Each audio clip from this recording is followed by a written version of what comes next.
महोदय, कल प्रतिपक्ष के नेता महोदय, चूरू से आने वाले माननीय सदन के बीजेपी के उपनेता महोदय, प्रतिपक्ष के नेता महोदय और प्रतिपक्ष के उपनेता महोदय और विधायक जालोर, विधायक केशवराय पाटन, माननीय विधायक जैतारण, माननीय विधायक भादरा, माननीय विधायक सलूम्बर, माननीय विधायक रामगंज मंडी द्वारा विद्युत क्षेत्र के बारे में सदन में राज्य सरकार से स्थगन के माध्यम से विभिन्न मुद्दे उठाए थे।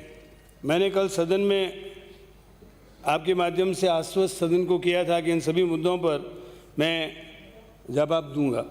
मैं अध्यक्ष महोदय का आभार व्यक्त करता हूं कि मुझे माननीय सदस्यों द्वारा उठाए गए सभी मुद्दों पर जवाब देने के लिए आपने समय दिया। आपका बहुत बहुत आभार। सभापति महोदय, मैं विस्तार पूर्वक माननीय सदस्यों द्वारा उठाए गए विभिन्न मुद्दों पर जवाब से पूर्व सदन का ध्यान विद्युत विभाग द्वारा इस कोरोना काल में विभाग की पूरी टीम द्वारा दी गई सेवाओं की ओर आकर्षित करना चाहता हूं। विद्युत विभाग द्वारा पूरे कोरोना काल में अस्पतालों में ऑक्सीजन प्लांट, आइसोलेशन केंद्रों एवं सभी इमरजेंसी सेवाओं को दुरुस्त रखा। 24 घंटे बिजली दी। विभाग ने इस दौरान अपने 120 से अधिक साथियों को खोया। मैं उन्हें अपनी श्रद्धांजलि अर्पित करता हूं। लेकिन ये सुनिश्चित किया कि हमारे घरों एवं संस्थानों पर निर्बाध विद्युत आपूर्ति सुनिश्चित हो सके।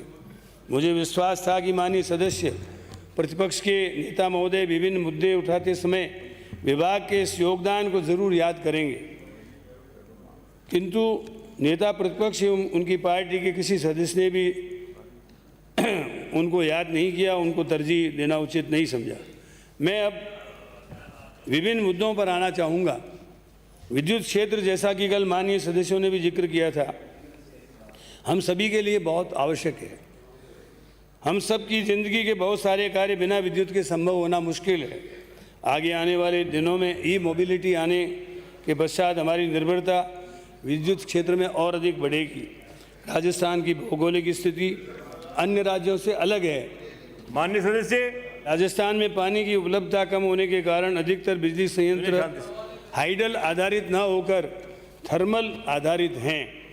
थर्मल संयंत्र कोयला आधारित होते हैं। कोयले की उपलब्धता राजस्थान में नहीं होने के कारण अन्य राज्यों में स्थित कोयले की खदानों से कोयले की आपूर्ति होती है। इसमें परिवहन में भी अत्यधिक राशि का भुगतान भारतीय रेलवे को करना पड़ता है। तो थर्मल संयंत्रों से प्राप्त होने वाली बिजली का क्रय मूल्य अपेक्षाकृत अधिक है। राजस्थान में बिजली की क्रय लागत अन्य राज्यों की तुलना में काफ़ी अधिक है। अगर राजस्थान में बिजली की दरें अन्य राज्यों की तुलना में अपेक्षाकृत कुछ राज्यों से अधिक है। बिजली की खरीद लागत राजस्थान विद्युत विनियामक आयोग द्वारा वितरण निगमों के राजस्व के आंकलन के समय निर्धारित की जाती है, जो क्वासी जुडिशियल है। उत्पादन कंपनियों द्वारा ईंधन मूल्य में वृद्धि होने पर अतिरिक्त ईंधन भार का बिल वितरण निगमों से वसूला जाता है। मैं बताना चाहूँगा कि वर्ष 2014 से 2021 में कोयले की कीमत एवं भारतीय रेल के माल भाड़े में 50% वृद्धि हो गई। विद्युत क्षेत्र में जीएसटी नहीं है, लेकिन कोयले पर ₹400 प्रति टन की दर से कंपनसेशन सेस लगाया गया है। यह सेस तभी देय होता है जब कोई राज्य अन्य राज्य से कोयला लेकर आता है। केंद्र सरकार की गलत नीतियों के कारण कोयले के दाम बढ़े हैं और इसका बोझ उपभोक्ताओं को उठाना पड़ रहा है। वर्ष 2014 में कोयले की कीमत लगभग ₹2600 प्रति टन थी, जो वर्तमान में बढ़कर 2021 में लगभग ₹3700 प्रति टन हो गई है। अर्थात ₹1100 प्रति टन कोयले की वृद्धि हुई है मूल्य में। माननीय विद्युत विनियामक आयोग द्वारा जारी टैरिफ रेगुलेशन की अनुपालना में विद्युत खरीद की निर्धारित दर एवं वास्तविक खरीद मूल्य में अंतर की राशि को फ्यूल सरचार्ज के रूप में लिए जाने का प्रावधान है। फ्यूल सरचार्ज का निर्धारण त्रैमासिक आधार पर किया जाता है। आपकी सरकार के समय में भी अक्टूबर 2018 से दिसंबर 2018 की तिमाही में 37 पैसे प्रति यूनिट फ्यूल सरचार्ज वसूला गया था। जबकि वर्तमान में अक्टूबर 2020 से दिसंबर 2020 की तिमाही में मात्र 7 पैसे प्रति यूनिट एवं जनवरी से मार्च 2021 के लिए मात्र 16 पैसे फ्यूल चार्ज ही लगाया गया है। कई माननीय सदस्यों द्वारा सरचार्ज एवं इलेक्ट्रिसिटी ड्यूटी का मुद्दा भी उठाया था। मैं बताना चाहूँगा कि राजस्थान इलेक्ट्रिसिटी ड्यूटी एक्ट 1962 में संशोधन द्वारा धारा 3 के अधीन नगरीय उपकर विद्युत उपभोक्ताओं से संग्रहित कर राज्य सरकार को हस्तांतरित कर दिया जाता है। राज्य सरकार द्वारा इसका उपयोग स्थानीय निकायों द्वारा रोड लाइट के रखरखाव एवं बिल भुगतान में किया जाता है। नगरीय उपकर की दर 10 पैसे प्रति यूनिट थी, जिसको बाद में बढ़ाकर 15 पैसे प्रति यूनिट कर दी गई, जो वर्तमान में प्रभावी है। नगरीय उपकर कृषि श्रेणी, नगरीय क्षेत्र के बाहरी सभी श्रेणी के उपभोक्ताओं से एवं नगरीय क्षेत्र में 100 यूनिट प्रति माह उपभोग करने वाले घरेलू उपभोक्ताओं से नहीं लिया जाता है। राजस्थान इलेक्ट्रिसिटी ड्यूटी एक्ट 1962 की धारा 3 के अधीन जल संरक्षण उपकर 10 पैसे प्रति यूनिट की दर से संग्रहित कर राशि राज्य सरकार को हस्तांतरित की जाती है। जल संरक्षण उपकर कृषि एवं घरेलू श्रेणी के अतिरिक्त अन्य सभी श्रेणी के उपभोक्ताओं से लिए जाने का प्रावधान है। बिजली के बिल में लगने वाला विद्युत कर राजस्थान इलेक्ट्रिसिटी ड्यूटी एक्ट 1962 के प्रावधानानुसार उपभोक्ताओं से संग्रहित किया जाता है। वर्तमान में कृषि श्रेणी हेतु विद्युत शुल्क 4 पैसे प्रति यूनिट एवं अन्य श्रेणियों के लिए 40 पैसे प्रति यूनिट लिया जाता है, जो आपकी सरकार के वक्त में भी लिया जाता था। विद्युत बिल के साथ साथ लगने वाले ये सभी सेस एवं ड्यूटी बिजली के बिल के साथ कलेक्ट किए जाते हैं, लेकिन इसकी आय विद्युत कंपनियों की नहीं होती है। विद्युत बिलों पर लगने वाले स्थायी शुल्क का मुद्दा भी माननीय सदस्यों द्वारा उठाया गया। विद्युत बिल में लगने वाला स्थायी शुल्क का निर्धारण माननीय राजस्थान विद्युत विनियामक आयोग द्वारा जारी टैरिफ आदेश के अनुसार किया जाता है। विद्युत बिल में लगने वाला स्थायी शुल्क पिछले वित्तीय वर्ष के औसत मासिक उपभोग के आधार पर लिए जाने का प्रावधान है। घरेलू श्रेणी में लोड के आधार पर स्थायी शुल्क लेने का कोई प्रावधान नहीं है। कई माननीय सदस्यों ने घरेलू श्रेणी में रुपये 800 का स्थायी शुल्क लेने की बात उठाई थी। मैं स्पष्ट करना चाहता हूँ कि ऐसा कोई स्थायी शुल्क वर्तमान में नहीं लिया जा रहा है।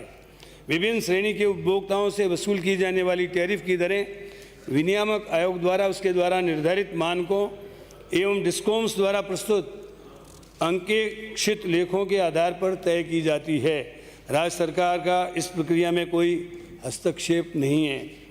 जहाँ तक ऊर्जा कंपनियों की ऑडिट का प्रश्न है, यहाँ यह उल्लेखनीय है कि ये सभी कंपनियाँ कंपनीज एक्ट के तहत पंजीकृत हैं एवं उनके वार्षिक लेखों का सर्वप्रथम वैधानिक अंकेक्षण महालेखाकार कार्यालय द्वारा सूचीबद्ध एवं अधिकृत चार्टर्ड अकाउंटेंट फर्म्स द्वारा एवं तत्पश्चात महालेखाकार द्वारा स्वयं अपने स्तर पर पूरक अंकेक्षण प्रमाणित कर अंकेक्षण प्रमाण पत्र जारी किया जाता है एवं इसके बाद ये वार्षिक अंकेक्षित लेखे पब्लिक डोमेन में प्रकाशित किए जाते हैं।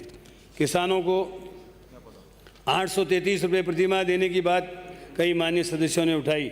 मैं यह प्रतिपक्ष के नेता महोदय से जानना चाहता हूं कि 5 साल सरकार ने रहने के बाद जिस दिन चुनाव की घोषणा चुनाव आयोग करता है, उसी दिन कुछ घंटे पूर्व 833 रुपये देने की घोषणा आपकी सरकार ने की। पहले क्यों नहीं की? उसके लिए क्या कोई बजट का प्रावधान किया गया था? माननीय नेता प्रतिपक्ष ने इसको स्पष्ट नहीं किया। मैं बताता हूं कि आपने 833 रुपये देने की घोषणा तो कर दी, लेकिन आपको ये मालूम था कि चुनाव इस बार आप लूज कर रहे हैं और 833 रुपये आपको देने नहीं पड़ेंगे, क्योंकि आपने अपने बजट में इसका कोई प्रावधान नहीं रखा था। हमने 833 रुपये प्रतिमाह को बढ़ाकर 12,000 रुपये वार्षिक अनुदान दिया, तो आपको परेशानी हो गई। और किसानों को यह सरकार मदद क्यों कर रही है, जबकि केंद्र सरकार किसानों पर 3 काले कानूनों को लागू करके उनको बड़े उद्योगपतियों के हवाले करने का काम कर रही है। माननीय अध्यक्ष सभापति महोदय, हमारी सरकार जो कहती है वो करती है। केवल विज्ञापन और ट्वीट के आधार पर नहीं, वह धरातल पर जाकर काम करती है। हमारे माननीय मुख्यमंत्री जी जब पहली बार मुख्यमंत्री अशोक जी गहलोत बने थे, तब उन्होंने घोषणा की थी कि खेती की बिजली के दाम, कृषि बिजली के दाम नहीं बढ़ेंगे, और हमने तब से 90 पैसे प्रति यूनिट बिजली किसानों को हम बराबर दे रहे हैं, और लगभग 16,000 करोड़ रुपए की, लगभग 16,000 करोड़ रुपए की सब्सिडी राज्य सरकार दे रही है। और डीबीटी स्कीम अभी लागू की है, उसके अंतर्गत 1450 करोड़ रुपए की का अनुदान प्रतिवर्ष दिया जाएगा। सरकार ने यह घोषणा की थी कि 5 वर्ष तक किसानों की विद्युत दरों में वृद्धि का भार सरकार स्वयं वहन करेगी। इसके अनुरूप विद्युत विनियामक आयोग दिनांक 6/2/2020 के आदेश द्वारा किसानों के लिए बढ़ाई गई विद्युत दरों का भार राज्य सरकार वहन कर रही है। साथ ही बीपीएल उपभोक्ताओं एवं छोटे घरेलू उपभोक्ताओं के लिए टैरिफ में अनुदान दिया जा रहा है। छोटे घरेलू उपभोक्ताओं के स्थायी शुल्क में की गई वृद्धि का भार भी राज्य सरकार वहन कर रही है। इस प्रकार विद्युत दरों में वृद्धि से 20 लाख बीपीएल, 42 लाख छोटे घरेलू उपभोक्ताओं व 14 लाख किसानों सहित 76 लाख उपभोक्ताओं पर विद्युत दरों में कोई प्रभावी वृद्धि नहीं की गई है। कृषि विद्युत कनेक्शन की बात नहीं की गई। मैं बताना चाहता हूं कि सरकार के समय में 5 साल में 2,68,522 कृषि कनेक्शन आप लोगों ने 5 साल में दिए। हमने 2.5 साल में 2,19,779 कृषि कनेक्शन अब तक दे दिए। बजट घोषणा के अनुसार वर्तमान वित्तीय वर्ष में राज्य में 50,000 कृषि कनेक्शन दिया जाना लक्षित है। दिनांक 12/9/2021 तक 33,240 कृषि कनेक्शन जारी किए जा चुके हैं। शेष कृषि कनेक्शनों को जारी किए जाने हेतु आवश्यक संसाधन एवं सामान की समुचित व्यवस्था की गई है। माननीय सदस्यों ने अपने वक्तव्य में कोयले की कमी के कारण विद्युत उत्पादन में कमी का मुद्दा भी उठाया है। इसके बारे में यह सही है कि उत्पादन निगम की इकाइयों से कोयले की कमी के कारण विद्युत उत्पादन अगस्त माह में बाधित हुआ। काली सिंध की 600 मेगावाट की एक इकाई से 11 अगस्त एवं 600 मेगावाट की दूसरी इकाई से 15 अगस्त को उत्पादन बंद हुआ एवं सूरतगढ़ की 6 इकाइयों से भी 25 और 26 अगस्त से विद्युत उत्पादन बंद हुआ। उत्पादन निगम की कोटा, सूरतगढ़ एवं छबड़ा कुल 3240 मेगावाट की इकाइयों हेतु कोल इंडिया लिमिटेड से कोयले की आपूर्ति होती है। कोयले का आप जानते हैं राष्ट्रीयकरण किया हुआ है और इसकी आपूर्ति का नियंत्रण भारत सरकार के हाथों में है।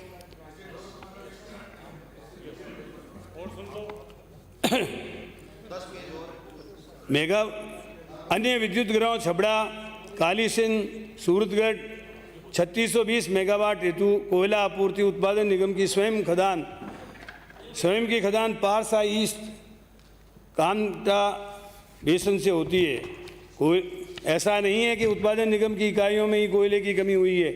देश के उत्तरी भाग में 41,780 मेगावाट की क्षमता की 33 परियोजनाओं जिनको कोयले की आपूर्ति कोल इंडिया लिमिटेड द्वारा होती है, अगस्त माह में कोयले की कमी हुई एवं इसके चलते एनटीपीसी के Dadri, national thermal power corporation Bharat सरकार का है, उसके दादरी, ऊंचाहार, तांडा के साथ ही हरियाणा राज्य की इकाइयों से विद्युत उत्पादन ठप हो गया।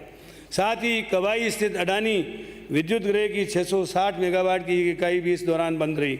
कोयले की आपूर्ति में सुधार होने के पश्चात काली सिंध विद्युत गृह की एक इकाई 19 अगस्त से, दूसरी इकाई से 8 सितंबर से, सूरतगढ़ की 2 इकाइयों से दिनांक 8 सितंबर से विद्युत उत्पादन पुनः प्रारंभ कर दिया गया है। वर्षा ऋतु के कारण कोयले की खदानों में पानी भरने से कोयले के उत्खनन एवं आपूर्ति में बाधा आई। उत्पादन निगम को प्रतिदिन 2-3 कोल रेक ही मिल पा रही थी, जबकि हमारा कोटा अधिक था। हमने दिल्ली जाकर इस हेतु चर्चा की तथा हमने लोकसभा अध्यक्ष एवं कोयला मंत्री से चर्चा कर उनके सहयोग से कोयले की आपूर्ति में सुधार करने का प्रयास किया। वर्तमान में उत्पादन निगम को कोल इंडिया की कंपनियों NCL एवं SECL से प्रतिदिन 8 से 9 कोल रेक की आपूर्ति हो रही है। माननीय सदस्यों से आग्रह है कि केंद्र में आपकी ही की सरकार है, लिहाजा प्रतिपक्ष के नेता महोदय और उपनेता महोदय, आपका दायित्व बनता है कि केंद्र सरकार पर आप दबाव बनाएं। आपके माननीय 25 संसद सदस्य हैं, वे कहें कि कोल इंडिया राजस्थान के विद्युत गृहों को कोयले की पूर्ण आपूर्ति सुनिश्चित करे, ताकि ऐसी स्थिति भविष्य में न आए। मैं यह बताना चाहूँगा कि कोयले की कमी को देखते हुए भारत सरकार के ऊर्जा मंत्री ने 3 सितंबर को एक बैठक की एवं कोयले की निगरानी हेतु एक कोर मैनेजमेंट टीम गठित की गई एवं निर्देश जारी किए गए। सचिव ऊर्जा भारत सरकार द्वारा भी बैठ कर तापीय विद्युत घर में उपलब्ध कोयले की समीक्षा की गई एवं निर्देशित किया कि जिन प्लांटों का प्लांट लोड फैक्टर 40% से कम है एवं 10 दिन से अधिक का कोयला उपलब्ध है, उन प्लांटों की कोयला आपूर्ति को 100% विनियमित करने, जिन प्लांटों में 18 दिन से अधिक कोयले की उपलब्धता है उनमें भी 100% विनियमित करने एवं जिन प्लांटों में कोयले की उपलब्धता 11 दिन से 18 दिन है तथा प्लांट लोड फैक्टर 40% से अधिक है, उनकी कोयला आपूर्ति 50% तक विनियमित करने का निर्णय लिया गया। इस विनियमित कोयले को कोयला संकट से जूझ रहे विद्युत गृहों को आपूर्ति करने का निर्णय लिया गया। हम कोल इंडिया की कंपनियों को नियमित भुगतान कर रहे हैं, लेकिन देश में अभी कोयले की कमी है और कोविड के कम होने के कारण अर्थव्यवस्था में आने वाली वृद्धि के लिए आवश्यक कोयले की उपलब्धता देश में नहीं है। जरूरी विद्युत आपूर्ति राजस्थान विद्युत वितरण कंपनियों द्वारा विद्युत मांग की पूर्ति हेतु दीर्घावधि के लिए विद्युत क्रय के लिए केंद्रीय राजकीय निजी विद्युत उत्पादनकर्ताओं के साथ करार किए हुए हैं।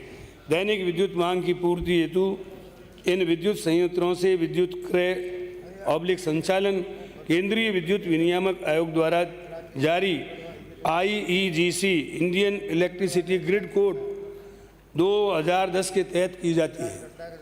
राजस्थान विद्युत विनियामक आयोग द्वारा जारी राज्य ग्रिड कोड 2008 के तहत राजस्थान लोड डिस्पैच सेंटर को राज्य में सस्ती एवं उच्च गुणवत्ता की विद्युत आपूर्ति सुनिश्चित करने की जिम्मेदारी दी गई है। प्रदेश की वर्तमान में कुल उत्पादन क्षमता 22,368.90 मेगावाट है, जिसमें से राज्य के खुद के स्रोतों की क्षमता 7,939.35 मेगावाट है, जबकि केंद्र सरकार के उपक्रमों से 3,321.96 मेगावाट, साझेदारी परियोजनाओं से 853 मेगावाट क्षमता आवंटित है। इसके अलावा निजी क्षेत्र से 3,742 मेगावाट, पारंपरिक स्रोतों से 6,145, सौर ऊर्जा से इनमें 2,678.10 मेगावाट, पवन ऊर्जा से 3,742 मेगावाट तथा बायोमास ऊर्जा 101.95 मेगावाट क्षमता आवंटित है। प्राय 8 से 10,000 मेगावाट बिजली कोल आधारित संयंत्रों से हमेशा उपलब्ध रहती है। अपारंपरिक स्रोतों से बिजली की उपलब्धता सतत रूप से नहीं रहती है। विभिन्न विद्युत उत्पादन संयंत्रों को 2 श्रेणी में विभाजित किया जा सकता है।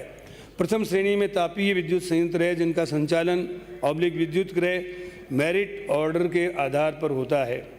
मेरिट ऑर्डर विद्युत की परिवर्तित दर के क्रम में सस्ती बिजली को प्रथम प्राथमिकता के आधार पर तैयार किया जाता है। दूसरी श्रेणी में सौर ऊर्जा, पवन व पन बिजली घर है, जिनका संचालन मेरिट ऑर्डर के आधार पर नहीं होता है। ये संयंत्र मस्ट रन की श्रेणी में आते हैं, अर्थात इनसे बिजली उपलब्ध होने पर बिजली को खरीदना अनिवार्य होता है। तापीय विद्युत संयंत्रों से विद्युत उत्पादन की दर क्रमशः स्थायी शुल्क व परिवर्तित दर के रूप में होती है। स्थायी शुल्क में उत्पादन कंपनी के कर्मचारियों का भुगतान। तो किसी मंत्री का आप 2 घंटे बोले हैं। नहीं, हमें भी पर्सन पूछने का उनका पॉइंट वाइज जवाब दे रहा हूँ। पूछेंगे भविष्य में आप इस तरह की डिमांड नहीं करें, पूरी व्यवस्था कर दी जाएगी आज आपकी। स्थायी शुल्क में उत्पादन कंपनी के कर्मचारियों का भुगतान, ऋण का पुनर्भुगतान व ऋण ब्याज आदि शामिल होते हैं। स्थायी शुल्क का भुगतान विद्युत संयंत्र द्वारा घोषित उपलब्धता के आधार पर देना ही होता है। इसका बिजली क्रय से कोई संबंध व सरोकार नहीं है।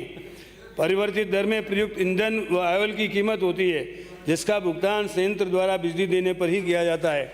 अतः मेरिट ऑर्डर का निर्धारण परिवर्तित दर के क्रम में ही किया जाता है, जिससे कि मांग के अनुसार महंगी बिजली कम खरीदने पड़े।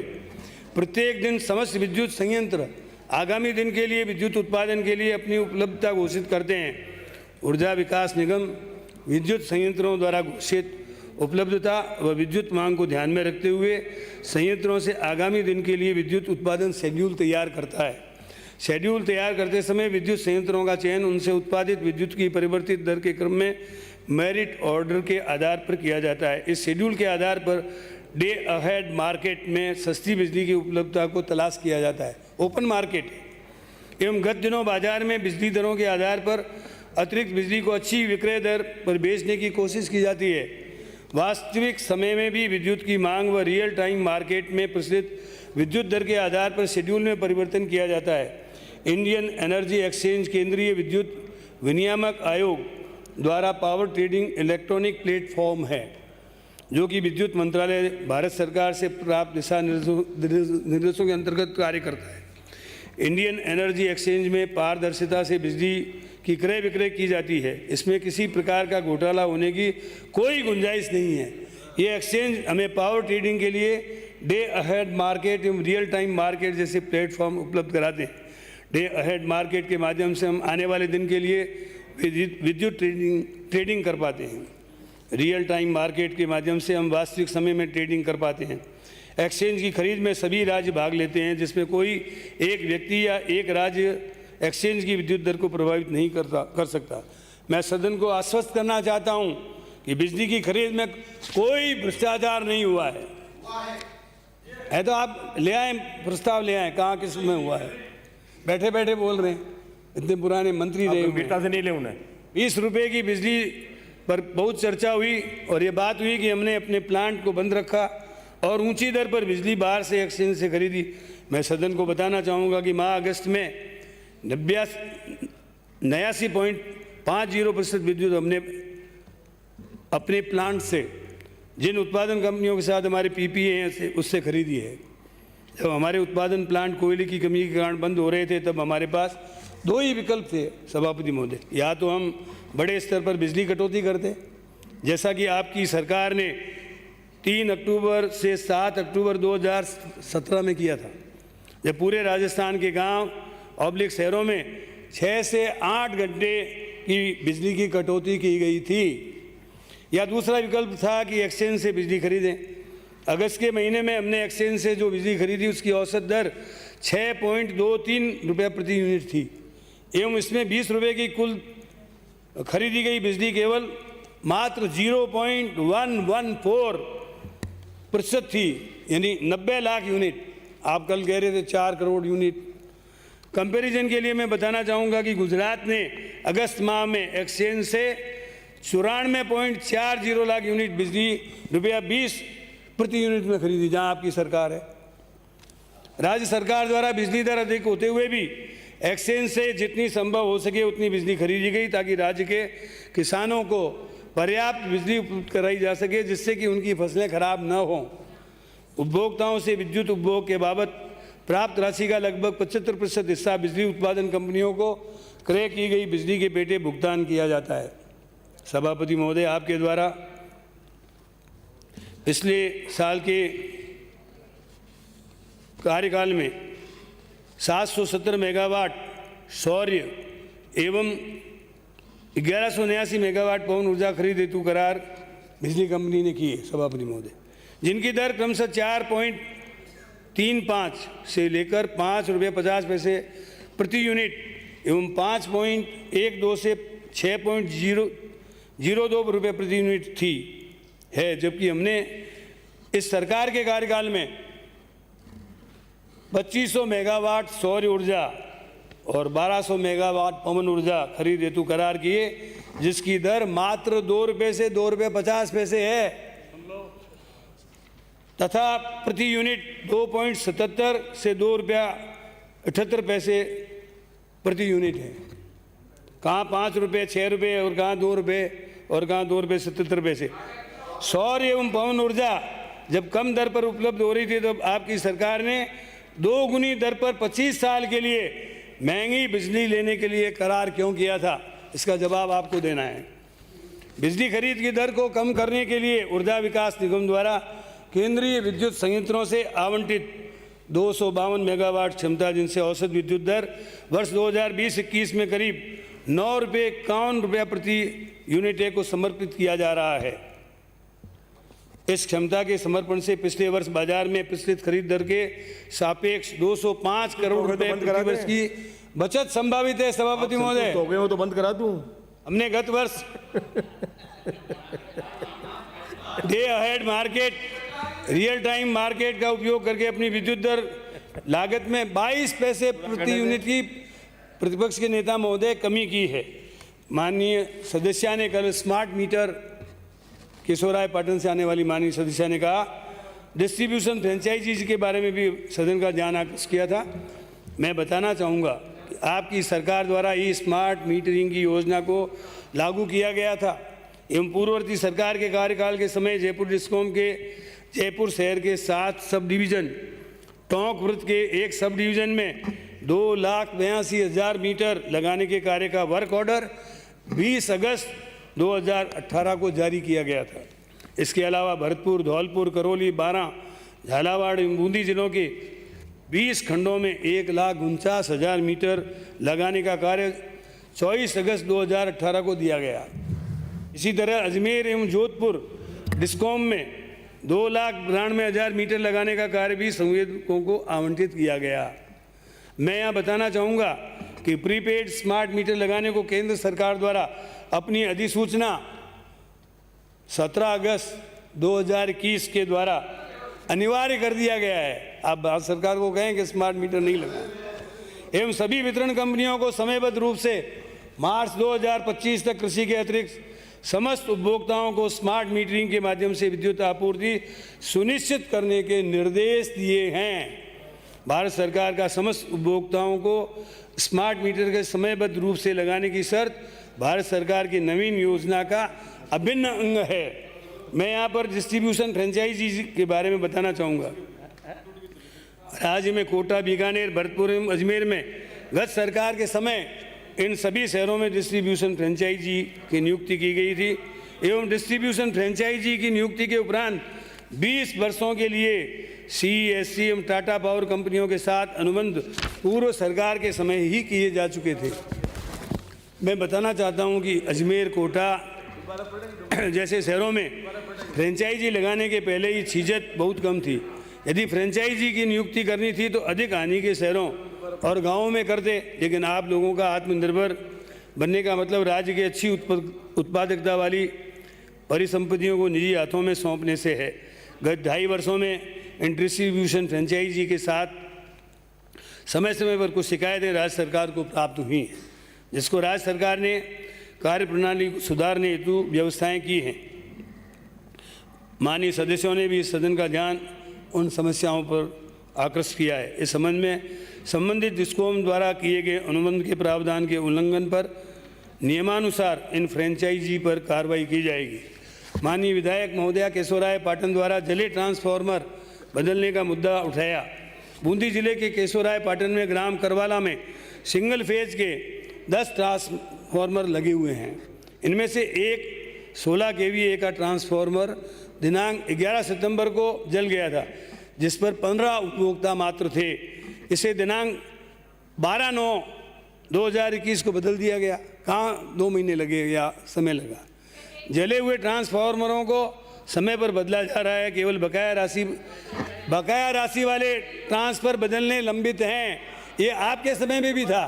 पूर्व ऊर्जा मंत्री जी, मैं एक बार बोल लूँ, अंकित नहीं होगा, किसी का अंकित नहीं होगा। माननीय बिराज वर्तमान में प्लीज कुछ सीखिए आप। बिराजिए। 11 kV करवाला फीडर पर औसतन 23 घंटे बिराजिए आप सिंगल फेज आपूर्ति एवं 6-7 घंटे 3 फेज विद्युत आपूर्ति की जा रही है। बिराजिए। माननीय विधायक महोदय जालोर द्वारा उन्हें अपना समाप्त क्षेत्र से संबंधित कई मुद्दे उठाए, जिसके संदर्भ में कहना चाहूँगा कि वर्तमान में राज्य में 3 फेज ट्रांसफार्मर पूर्ण रूप से उपलब्ध है।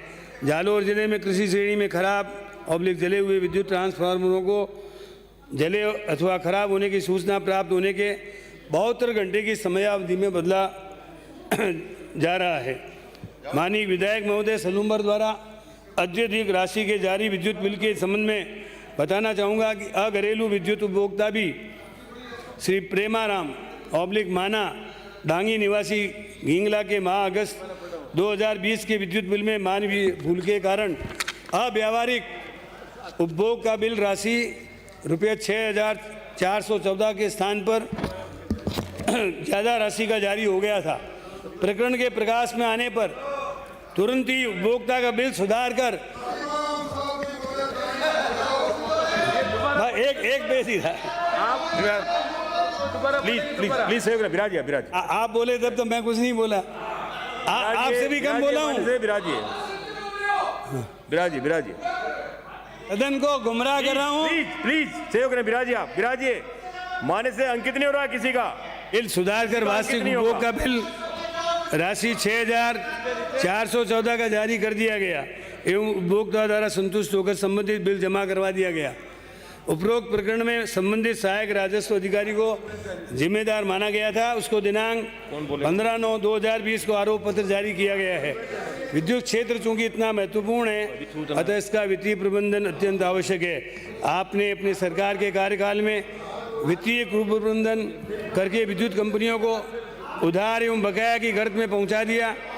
पिछली सरकार के कार्यकाल के दौरान वित्तीय वर्ष 2017-18, 18-19 में डिस्कॉम्स का ऑपरेशनल घाटा क्रमशः 9,827 एवं 9,393 करोड़ रुपए था, जो कि वर्तमान सरकार के कार्यभार संभालने के बाद वित्तीय वर्ष 2019-20 में 6,740 और वित्तीय वर्ष 2020-21 में मात्र। मैं सदन से अपेक्षा करता हूं कि बिजली से गंभीर विषय पे आप लोगों ने अपनी बात रखी, कृपया शांत रहें। और माननीय मंत्री महोदय अपना रिप्लाई दे रहे हैं। जिस धैर्य के साथ में माननीय मंत्री महोदय ने अपना रिप्लाई, आपका उद्बोधन सुना, कृपया सुने हुए। यदि आप गंभीर है तो, यदि आप गंभीर नहीं चर्चा समाप्त करना चाहते हैं तो मैं नेक्स्ट टाइम करूं। कृपया शांत रहे प्लीज। वित्तीय वर्ष 2020-21 में 3900 करोड़ रुपए अनुमानित है। इस तरह सरकार डिस्कॉम के वित्तीय घाटे को कम करने के लिए काम कर रही है। कहाँ लगभग 10,000 का घाटा कर रहे थे, हम 3900 करोड़ पे ले आए उसको। आपको मालूम है कि घाटा कम होगा तो डिस्कॉम को लोन कम लेना पड़ेगा, उपभोक्ताओं के बिलों में वृद्धि नहीं होगी। आपने घाटा कम करने के लिए कुछ नहीं किया। आपकी सरकार के 5 सालों में 22,374 करोड़ रुपए खर्च कर दिए। हम व्यर्थ के खर्चों पर लगाम लगाना चाहते हैं, इससे आपको परेशानी हो रही है। हमारी सरकार ने पिछले कार्यकाल के समय डिस्कॉम्स का 31 मार्च 2014 को कुल संकलित वित्तीय घाटा 68,938 करोड़ रुपए छोड़ा था, जो कि पिछली सरकार के कार्यकाल के दौरान 31 मार्च 2019 को 89,854 करोड़ रुपए हो गया। यह घाटा वित्तीय वर्ष 31 मार्च 2020 को घटकर 86,868 करोड़ रुपये रह गया। यहाँ यह भी कहना चाहूँगा कि पिछली सरकार के कार्यकाल के दौरान सरकार द्वारा उदय योजना के तहत डिस्कॉम्स के 62,422 करोड़ रुपए के बकाया ऋण राज्य सरकार ने लिया था। योजना की मूल भावना के अनुसार सरकार द्वारा इन ऋणों को लिए जाने तक इन पर ब्याज का पूर्ण भार स्वयं उठाना था। अन्य राज्य उठा रहे हैं, परंतु राज्य सरकार द्वारा फरवरी 2018 में उपरोक्त ब्याज की वसूली डिस्कॉम से करने का निर्णय लिया गया। उदय योजना का कोई लाभ नहीं मिला। इन ऋणों पर ब्याज की कुल वसूली रुपया 10,860 करोड़ रुपए की गई। अगर यह वसूली नहीं की जाती तो 31 मार्च 2020 को कुल संकलित घाटा मात्र 76,008 करोड़ रुपए ही होता, जो कि 31 मार्च 2019 को पिछली सरकार द्वारा छोड़े गए कुल संकलित घाटे 89,854 करोड़ रुपए से काफ़ी कम होता। मैं आपको उत्पादन निगम की वित्तीय स्थिति के बारे में अवगत कराना चाहता हूं। पिछले 5 सालों में उत्पादन निगम ने डिस्कॉम्स को बिजली तो दी, लेकिन आपने उत्पादन निगम को उस बिजली के बदले जो भुगतान करना था वो नहीं किया। मैं बताना चाहूँगा कि जनवरी 2014 से दिसंबर 2018 तक उत्पादन निगम के 56,046 करोड़ रुपए के बिजली का बिल राजस्थान डिस्कॉम्स को दिया, लेकिन राजस्थान डिस्कॉम्स द्वारा केवल 40,413 करोड़ रुपए का ही भुगतान उत्पादन निगम को किया गया। मैं बताना चाहता हूं कि आपके समय में डिस्कॉम्स ने ये भुगतान क्यों नहीं किया, क्योंकि डिस्कॉम्स ने आपके समय में 22,000 करोड़ रुपए का कैपिटल व्यय जरूरत ना होने पर भी किया। ये अनावश्यक व्यय क्यों किया? माननीय नेता प्रतिपक्ष को इसका जवाब सदन को देना चाहिए। आपके समय में एक तरफ तो डिस्कॉम्स के द्वारा उत्पादन निगम को भुगतान नहीं किया, जिसके कारण ये डिस्कॉम्स की बकाया राशि 642 करोड़ रुपए से बढ़कर 16,005 करोड़ रुपए हुई। लेकिन उस समय राजस्थान राज्य उत्पादन निगम ने इस कमी को पूरा करने के लिए वर्किंग कैपिटल लोन, जो कि दिसंबर 2013 में 790 करोड़ रुपए का था, वो बढ़कर दिसंबर 2018 में 18,588 करोड़ रुपए हो गया। जब नेता प्रतिपक्ष ये बात करते हैं कि विद्युत क्षेत्र की वित्तीय स्थिति ठीक नहीं है, तो आपको ये भी समानांतर रूप से देखना चाहिए कि आपकी सरकार के समय में ऐसा क्या हो गया था कि विद्युत वितरण कंपनियों के द्वारा अनाप शनाप व्यय किया गया, विद्युत वितरण कंपनियों के द्वारा अत्यधिक लोन लिया गया और पूरे विद्युत क्षेत्र को आपके वित्तीय कुप्रबंधन के कारण इस स्थिति में लाकर खड़ा कर दिया। आपने अपने वक्तव्य में ये भी कहा कि मेसर्स अडानी से मुकदमा हारने के कारण 5,700 करोड़ रुपए विद्युत कंपनियों को देना पड़ा। मैं आपको बताना चाहता हूं कि गत 5 सालों में जब आपकी सरकार थी तो इस केस की पैरवी पुख्ता रूप से क्यों नहीं हुई? इसके लिए कौन कौन अधिकारी जिम्मेदार थे, उनके विरुद्ध आपने क्या कार्रवाई की थी? माननीय उच्चतम न्यायालय का निर्णय दिनांक 29 अक्टूबर 2018 को आया और आपने दिन रात एक करके दिनांक 27/12/2018 तक 1674.60 करोड़ रुपए मेसर्स अडानी को भुगतान कर दिया। आपकी सरकार ने की। इतनी क्या जल्दी थी भुगतान करने की? माननीय नेता प्रतिपक्ष को इसका जवाब तत्समय ऊर्जा मंत्री से लेकर इस सदन को बताना चाहिए। ऊर्जा क्षेत्र से नहीं होगा। मुझे यह भी ध्यान में आता है कि कल नेता प्रतिपक्ष माननीय सदस्यों को पेट्रोल, डीजल और एलपीजी के बढ़ते दामों एवं केंद्र सरकार द्वारा जनता पर अनाप शनाप टैक्स के बाहर का लेखा जोखा भी प्रस्तुत करना था, लेकिन नेता प्रतिपक्ष ने ऐसा नहीं किया। इसका जवाब जनता को देना चाहिए। अंत में मैं माननीय सभापति महोदय एवं सभी सम्मानित सदस्यों का धन्यवाद ज्ञापित करता हूं कि उन्होंने बिजली से संबंधित समस्याओं को उठाया। हमारी सरकार माननीय मुख्यमंत्री अशोक जी गहलोत के नेतृत्व में लोगों के हित के कार्य कर रही है। जो काम धरातल पर दिख रहे हैं, हम ट्वीट पोस्टर से सरकार नहीं चलाते। हम कलकत्ता के ब्रिज को लखनऊ में नहीं दिखाते, जनता को भ्रमित नहीं करते। हमारी सरकार ने जो फैसले लिए हैं वो अब जमीन पर हकीकत के रूप में उतर रहे हैं। इससे आपको परेशानी है होती रहे, हम जन सामान्य के हित में फैसले लेते रहेंगे, उनको लागू करते रहेंगे। कोविड-19 उपरांत लगाए गए लॉकडाउन की वजह से उत्पन्न वित्तीय तरलता संकट से डिस्कॉम्स को राहत प्रदान करने हेतु भारत सरकार द्वारा लिक्विडिटी इन्फ्यूजन स्कीम आत्मनिर्भर भारत के तहत 19,000 करोड़ रुपए के राहत पैकेज की घोषणा की गई। सबने स्वागत किया इसका, किंतु इस योजना के तहत केंद्रीय सरकार के उपक्रम इंडिपेंडेंट पावर प्रोड्यूसर एवं विंड एवं सोलर पावर प्रोड्यूसर के बकाया बिलों को ही लोन हेतु क्वालिफाई किया गया। हमारी उत्पादन कंपनियों को लोन नहीं दिया। राजस्थान विद्युत उत्पादन निगम एवं राजस्थान विद्युत प्रसारण निगम की डिस्कॉम्स के विरुद्ध बकाया राशि को केंद्र सरकार से बार बार आग्रह करने के उपरांत भी शामिल नहीं किया गया है। आप इसमें हमारी मदद करें। एनटीपीसी भारत सरकार की है, तो राजस्थान की जो थर्मल पावर की इकाइयाँ उनको भी ये आत्मनिर्भर भारत के अंतर्गत ऋण लेना चाहिए। इसके कारण डिस्कॉम्स की राज्य की उपरोक्त दोनों इकाइयों को देय बकाया राशि का भुगतान अन्य केंद्रीय सरकार के उपक्रम इंडिपेंडेंट पावर प्रोड्यूसर्स एवं विंड एवं सोलर पावर प्रोड्यूसर्स की तर्ज पर नहीं किया जा सकता। भारत सरकार द्वारा उपरोक्त योजना के तहत राजस्थान डिस्कॉम्स को कुल 6,574 करोड़ रुपए के ऋण स्वीकृत किए गए हैं, जिसमें से केवल 2,787 करोड़ रुपए ही अब तक जारी किए गए हैं। माननीय सभापति महोदय, मैंने प्राय जो माननीय सदस्यों ने प्रश्न उठाए थे उनका विगतवार जवाब दे दिया है। अब कुल मिलाकर के आप लगभग 18 से 20 हजार करोड़ का उत्पादन निगम को पैसा डिस्कॉम्स नहीं दें, उदय योजना का ब्याज दूसरे राज्य दे रहे हैं, आप 10-10 हजार करोड़ का ब्याज डिस्कॉम्स पर छोड़ जाएं तो डिस्कॉम्स घाटे से उभरेगी कैसे। इन्हीं शब्दों के साथ आपका बहुत बहुत धन्यवाद।